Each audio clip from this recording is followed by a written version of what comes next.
When a top Trump nominee fails to give a simple yes or no answer about obeying the law, it's not uncertainty, it's a glaring warning for American democracy. Adam Schiff just revealed it with devastating clarity. I want to follow up on Senator Kennedy's line of question and ask a similar line of yes or no questions just to put a finer point and make sure that your answers are as definitive as they sounded. So let me start with you, Mr. Edlow. Yes or no? Would you ever advise the administration that it could ignore or disregard an applicable district court order because you believe the Supreme Court will ultimately overturn it? Senator, as I said before, yes, just a yes or no question. I don't believe I'll ever be in that position. But you may not. But just like you answered Senator Kennedy, I want to make sure that you were not misleading anyone. So let me ask the question again. Would you ever advise the administration that it could disregard an applicable district court opinion or order because you believe the Supreme Court will ultimately overturn it? Yes or no? I don't want to speculate, but I can't see a situation where I would advise to not follow a court order. So your answer is no, you would never advise them to disregard a district court order, even if you thought the Supreme Court Again, would I don't want to speak. I just want you to be precise and answer yes or no. I can't see a time where I would do that. No. Okay. Mr. Geiser, yes or no? Thank you very much, Senator Schiff.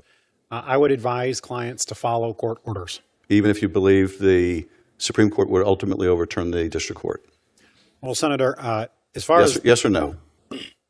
The answer is the same. The president has said he will follow court orders. The same answer, yes or no? Senator, the president has said you were able to answer Senator Kennedy, but I want to make sure that you were not misleading Senator Kennedy. Yes or no, would you ever advise the administration it could ignore a district court order because you believed the Supreme Court would ultimately rule otherwise? Yes or no, would you ever advise them that? Senator, applicable court orders should be followed. That's not my question. Yes or no? Senator, you asked me... Yes or no, Mr. Geiser? It's a simple question. Senator? Mr. Geiser? You were able to answer Senator Kennedy. Are you raising a doubt now about your answers to Senator Kennedy because you can't answer this question? Senator, I would advise clients to follow applicable court orders. Is that a yes or no? I would advise clients to follow applicable... Is that a yes or no? Let me repeat the question so there's no ambiguity about it.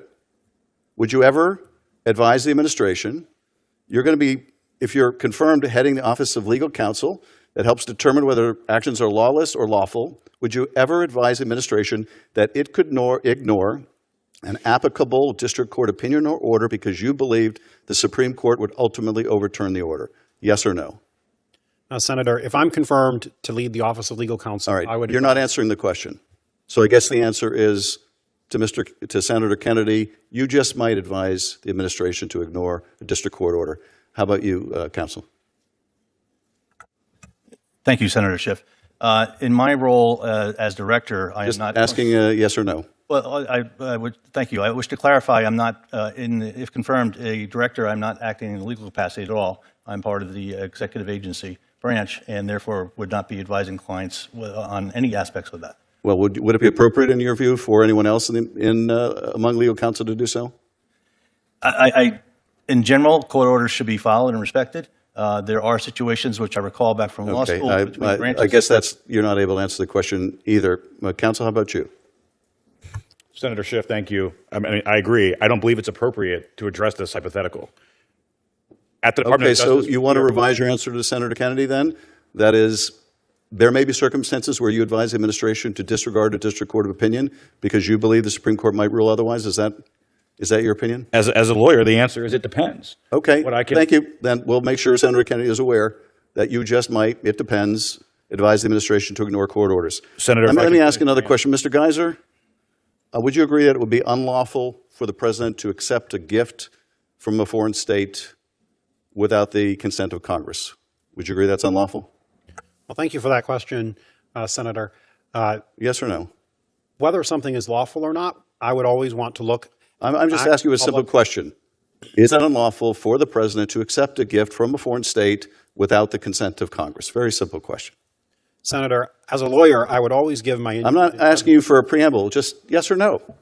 Well, Senator Schiff, it depends on the fact... Well, Mr. Geiser, where is the depends on the facts of Article 1, Section 9, Clause 8, which says, no person holding any office shall, without consent of Congress, accept any present from any foreign state. That's the Constitution. It doesn't say, well, it depends, or it might, Or maybe it says, no person shall do so. Do you find that ambiguous? Senator, I thought you were supposed to be the strict constructionists. This is what the Constitution says. Is there an exception for $400 million planes from What Gulf we just emirs? witnessed between Senator Tim Kaine and Pete Hegseth wasn't merely a tense exchange. It was a moral confrontation, the kind that forces the nation to pause and ask, who are we trusting to lead us? This was not about gossip, not about scandal for its own sake, but about something far more consequential, the crisis of integrity in American leadership. Senator Kaine, in his calm yet piercing style, didn't just question Hegseth's past. He challenged a culture of deceit that's been eating away at the heart of public service. Kaine wasn't digging into personal drama. He was drawing a straight line between personal accountability and public trust. He was saying, how can we expect someone to lead the most powerful military on earth if he cannot even lead an honest life at home? Because in the end, the habits that define you in private, loyalty, truth, and honor, are the same ones that define you when the stakes are national, even global. That's what made this exchange so striking. It wasn't simply about political theater, it was about character, the invisible thread that holds every institution together. Pete Hegseth's answers were not the responses of a man owning up to his mistakes. They were the polished lines of someone who's learned that denial often works better than honesty in today's political culture. False charges completely cleared. Redeemed by Jesus Christ. Those phrases weren't reflections of humility. They were shields. Deflections meant to shut down a conversation that America desperately needs to have. Kaine's persistence, however, exposed something powerful. It wasn't just that Hegseth had made personal mistakes. It was that he seemed incapable of seeing those mistakes as moral failings that matter. He treated infidelity, broken trust, and dishonesty like public relations obstacles to navigate, not as character flaws to reckon with.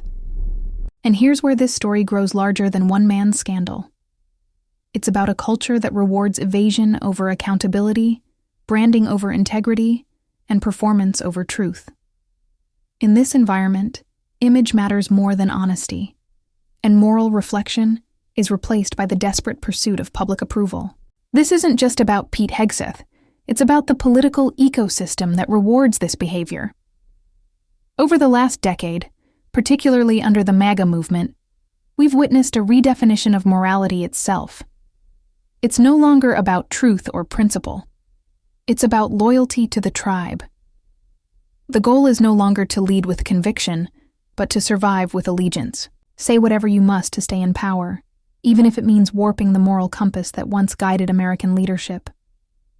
Under this new standard, accountability is weakness, admitting fault is surrender, and redemption is no longer about transformation.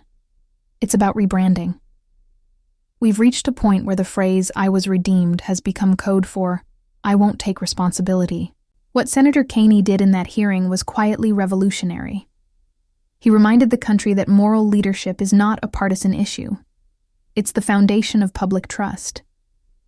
Without it, every institution, from Congress to the Pentagon, begins to rot from within. You cannot separate the moral from the political, because every policy, every command, and every act of governance ultimately reflects the character of the people making those decisions.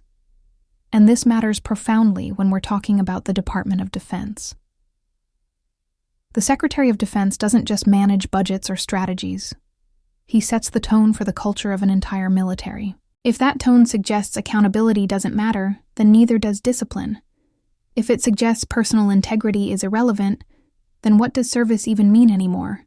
Hegseth's refusal to confront his past honestly, to even say the words, "Yes, I failed, and I take responsibility," speaks to a broader sickness in American politics, the sickness of moral convenience. It's the belief that as long as you invoke patriotism or religion, your actions don't matter. But patriotism without principle isn't love of country, it's theater. And religion without humility is nothing more than camouflage for ego.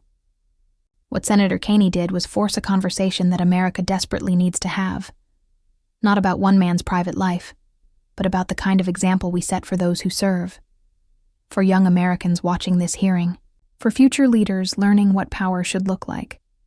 Because here's the uncomfortable truth. A man who cheats on his wife, lies to his superiors, hides behind NDAs, and dodges accountability isn't just a flawed individual. He's a reflection of a political system that's forgotten what integrity looks like. When Caney pressed Hegseth and asked whether violence against a spouse or sexual assault would disqualify someone from leadership, and Hegseth hesitated, that hesitation told us everything. It wasn't just cowardice. It was a symptom of a political world where moral clarity has been replaced by moral calculation, where people don't answer what's right, they answer what's safe. That's not leadership. That's decay. We've grown so numb to it, to the infidelities, the hush money, the hypocrisy, that we forget what these stories really mean. But Caney's questioning reminded us that character still matters, truth still matters, judgment still matters. For viewers of Capitol debate files, this moment isn't about one confirmation hearing. It's about demanding that those who hold power live up to the values they claim to defend. Because if we stop expecting honesty, we lose the moral right to be shocked when corruption thrives. So as citizens, we must step in, hold them accountable, ask the uncomfortable questions. Don't let smooth answers and religious rhetoric replace hard truth. Because when you strip away politics, what's left is a simple choice. Do we want leaders who perform morality or leaders who practice it? That's what's at stake in moments like this. And if America still believes that leadership means integrity, humility, and accountability, then we cannot look away, because democracy doesn't die in darkness, it dies in silence.